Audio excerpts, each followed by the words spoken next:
ہیں لاہور کا تو لاہور کا موسم خشک اور سرد، کم سے کم 6 جبکہ زیادہ سے زیادہ درجہ حرارت 21 ڈگری سینٹی گریڈ تک جانے کا امکان ہے۔ خشک سردی کے باعث کھانسی، زکام، نزلہ جیسی بیماریاں پھیلنے لگی ہیں۔ مزید بتائیں گی سامعہ سعید۔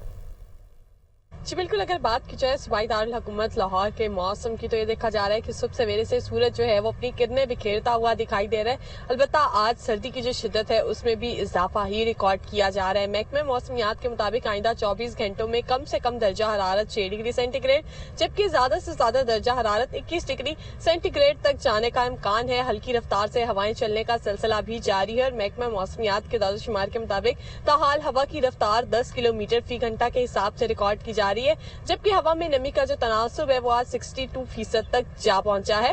موسم کا حال بتانے والوں کے مطابق یہی بتایا جا رہا ہے کہ شہر لاہور میں آئندہ چند روز تک بارش برسنے کے جو ہے وہ کوئی امکانات نہیں۔ البتہ شہریوں کو بار بار یہی کہا جا رہا ہے کہ موسمیاتی تبدیلیوں سے پھیلنے والی بیماریوں سے بچنے کے لیے جو ہے وہ گرم ملبوسات کا استعمال لازمی کرے، کیونکہ جب سے شہر لاہور میں خشک سردی پڑ رہی ہے یہی دیکھا جا رہا ہے کہ کھانسی، زکام، نزلہ جیسی بیماریاں تیزی سے شہر لاہور میں پھیل رہی ہیں۔ تو تاہم شہری جو ہیں وہ ان تمام تر بیماریوں سے بچنے کے لیے احتیاطی تدابیر پر لازمی عمل کریں۔